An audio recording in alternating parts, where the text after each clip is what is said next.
दोस्तों, अगर आपके भी घर में लगा है सदाबहार का पौधा तो आपके रोंगटे खड़े हो जाएंगे। सदाबहार फूल के कुछ ऐसे डरावने रहस्य जो कोई आपको नहीं बताएगा। यह पौधा हर कोई अपने घर में लगाता है, लेकिन इसके फायदे और नुकसान के बारे में कोई नहीं जानता। यदि आपने भी लगा रखा है घर में सदाबहार का पौधा या गलती से घर में उग गया है तो तुरंत करें, यह काम नहीं तो बहुत पछताओगे। सदाबहार के पौधे में होती है ये एक चीज़, आज ही जान लो। गलती से भी अगर आपने भगवान को चढ़ा दिया है तो ज़रूर देखें दोस्तों। सबसे पहले तो वीडियो को लाइक कर दें। लाइक करने का कोई चार्ज नहीं लगता। आज की वीडियो बहुत ही सुंदर है। पहले वीडियो को लाइक करें और खूबसूरत वीडियो का लाभ उठाएं। दोस्तों, आपको बता दें, जितने भी धनवान व्यक्ति हैं, जितने भी पैसे वाले लोग हैं, उन सभी के घरों में आपको यह पौधा 100% मिलेगा। और दोस्तों, आपको बता दें कि सदाबहार का जो पौधा होता है उसमें कई फूल खिलते हैं। इसी के साथ ही आपको बता दें कि सदाबहार का जो पौधा होता है वह बहुत आसानी से उग जाता है और इसे कहीं पर भी आप बहुत आसानी के साथ उगा सकते हैं। दोस्तों, आपको बता दें, सबसे बड़ी बात कि यह जो सदाबहार के रंग बिरंगे फूल हैं ना, यह आपकी किस्मत को बदल देंगे। आपकी किस्मत को रातों रात चमका देंगे। जी हाँ दोस्तों, जिस तरह से ये रंग बिरंगे फूल होते हैं उसी तरह से यह आपकी ज़िंदगी में भी रंग बिरंगे रंग भर देंगे। दोस्तों, आप एक बार इस पौधे के उपाय को ज़रूर आजमा कर देखें और इसके लाभ भी आप स्वयं देख लेंगे। अगर आप भी अपने जीवन में बहुत मेहनत करते हैं, बहुत प्रयास कर रहे हैं ज़िंदगी में सफल होने का, मगर सफल नहीं हो पा रहे हैं, बार बार आपको असफलता का मुंह देखना पड़ रहा है, आप बार बार निराश हो रहे हैं, तब तो आपको यह उपाय ज़रूर ही कर लेना चाहिए। अगर कोई व्यक्ति कोई अपना व्यापार शुरू करता है, कोई काम शुरू करता है और अगर उसे उसमें नुकसान होने लगे और उसका व्यापार ना चले तो व्यक्ति बहुत परेशान हो जाता है और वह सोचने लगता है कि अब इस व्यापार को मैं बंद ही कर देता हूँ। अब इस काम को करने से कोई फ़ायदा नहीं है। जब इस काम से मुझे कोई मुनाफा ही नहीं हो रहा है, मेरी आर्थिक स्थिति अच्छी हो ही नहीं पा रही है, फिर व्यक्ति परेशान होकर के सोचता है कि चलो हटाओ, रहने दो इस काम को, अब हम हटा देते हैं, बंद कर देते हैं, कोई दूसरा काम कर लेते हैं। और इसी तरह से व्यक्ति काम भी बदलते रहते हैं, बहुत कोशिश करते हैं, लेकिन उसके बावजूद उनको सफलता प्राप्त नहीं हो पाती है जैसा वह चाहते हैं। उनकी मनोकामना पूरी नहीं हो पाती है, उनका व्यापार नहीं चल पाता है।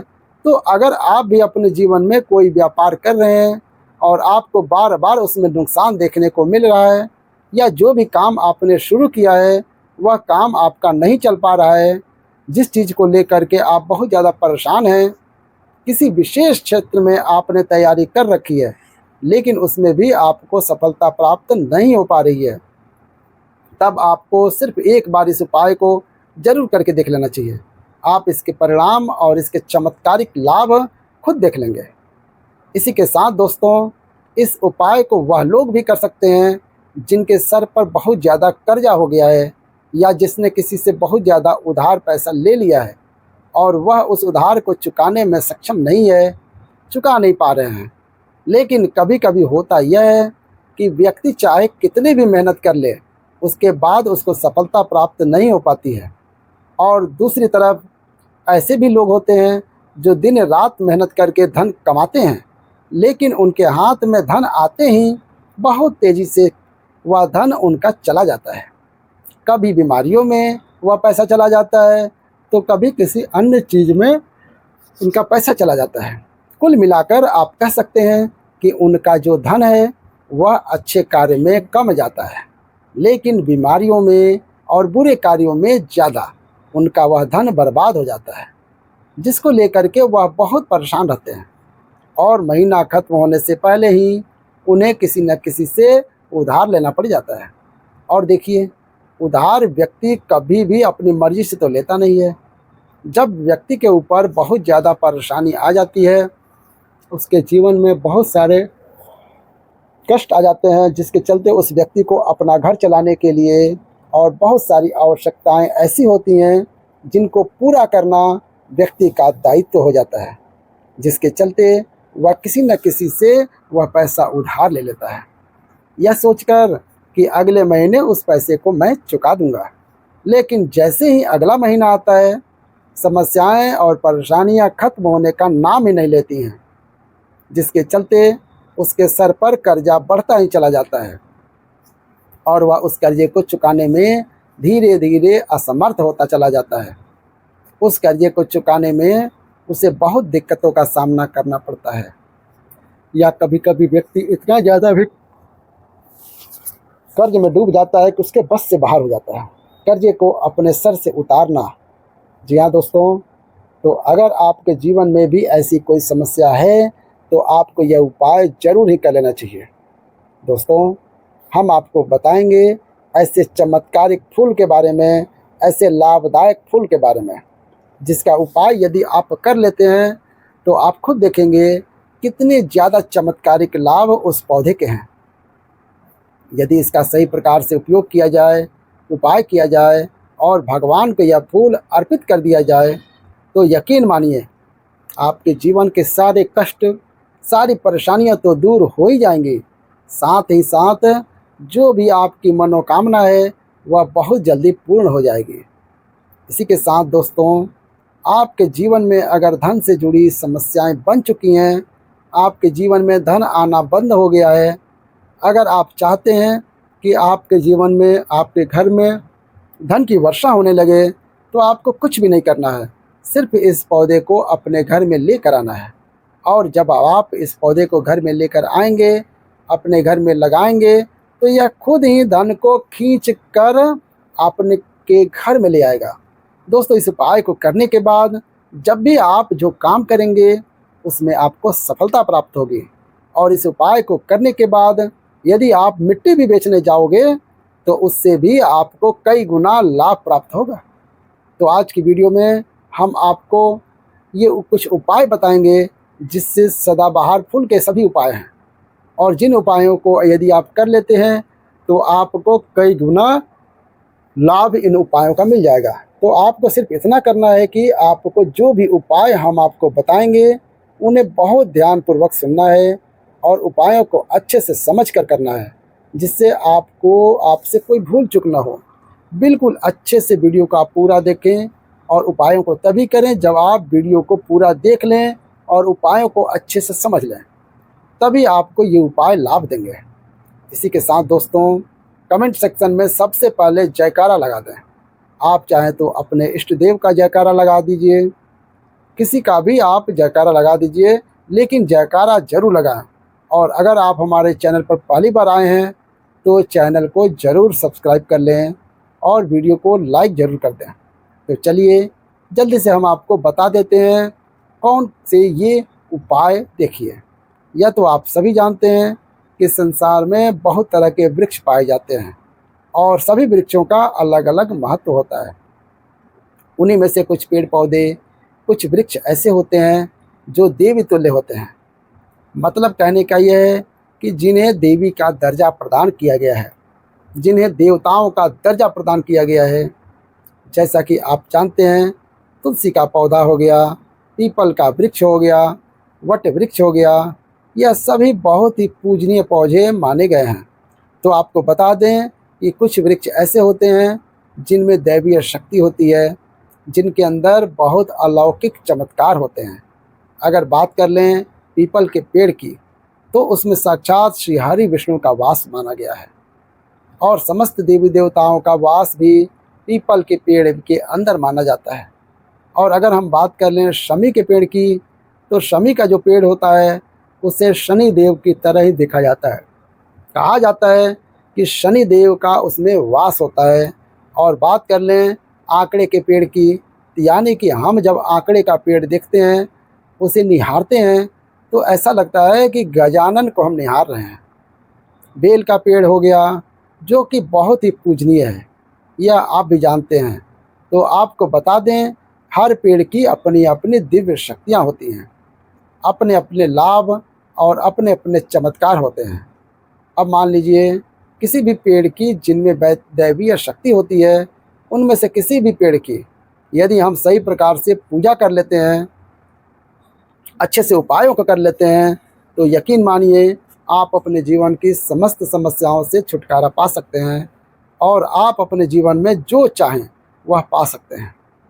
बड़ी से बड़ी मनोकामना भी आप अपनी पूर्ण कर सकते हैं। और अगर हम बात करें सदाबहार के फूल की, तो सदाबहार एक ऐसा फूल है जो सदा खिलता रहता है, हमेशा खिला रहता है। इसी कारण इसे सदाबहार का फूल भी कहा जाता है। और इसीलिए दोस्तों, यह जो सदाबहार का फूल है, यह सदा के लिए आपके भाग्य को चमका सकता है, आपकी किस्मत को बदल सकता है। तो इस फूल के बहुत सारे लाभ, बहुत सारे चमत्कार हैं। हम आपको बहुत ही सरल शब्दों में बताने का और समझाने का पूरा प्रयास करेंगे, जिससे कि आपको किसी समस्या का सामना न हो, आप उपायों को बहुत अच्छे से समझकर अच्छे से कर सकें। आप चाहें तो इनको लिख भी सकते हैं और अगर आप चाहें तो हमारी वीडियो को दोबारा भी देख सकते हैं, आपको उपाय अच्छे से समझ आ जाएंगे।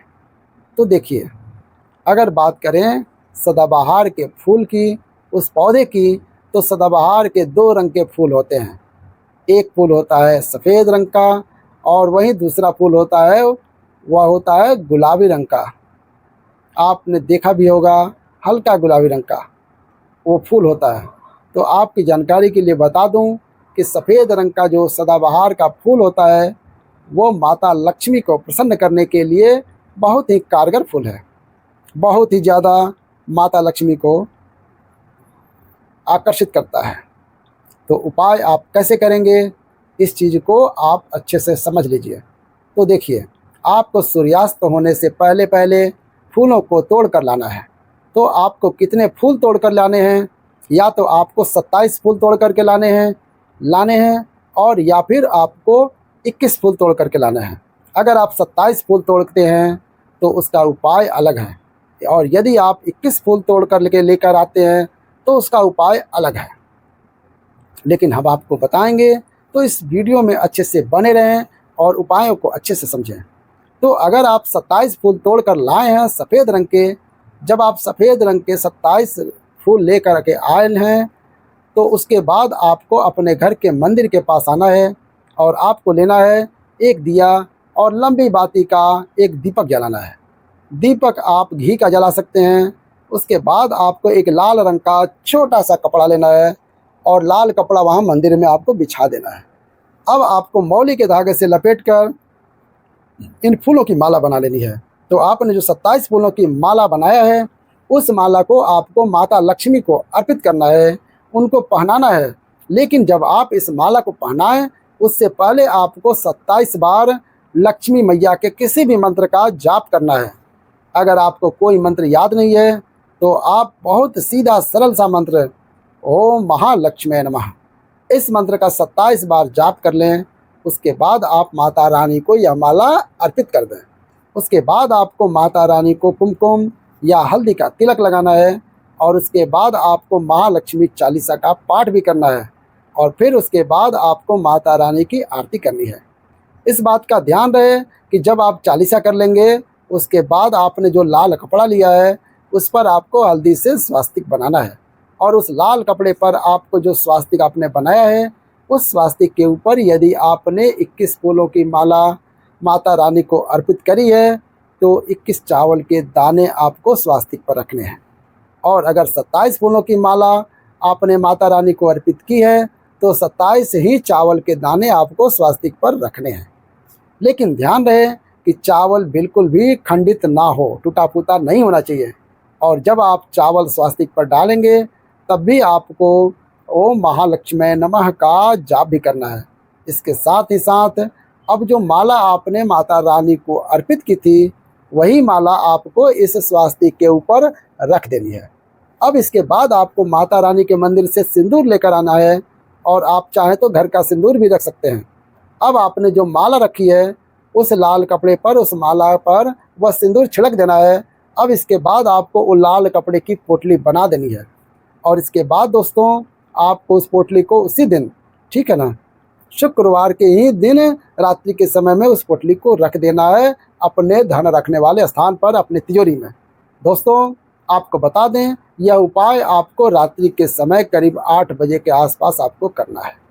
वैसे तो आप सूर्यास्त के बाद कभी भी इस उपाय को कर सकते हैं, मगर आप 8 से 9 के बीच करते हैं तो बहुत ही उत्तम रहेगा। अगर आप 21 माला का उपाय कर रहे हैं तो आपको यह उपाय लगातार 5 शुक्रवार को करने हैं। मतलब एक शुक्रवार कर लिया, फिर दूसरा शुक्रवार किया, फिर तीसरा किया, चौथा कर लिया, पाँचवा कर लिया। लगातार जो शुक्रवार पड़ेंगे 5 शुक्रवार तक आपको लगातार इस उपाय को करना है। तो दोस्तों, आज की वीडियो में बस इतना ही। मिलते हैं अगली वीडियो में, तब तक के लिए राधे राधे, जय श्री कृष्ण, हर हर महादेव।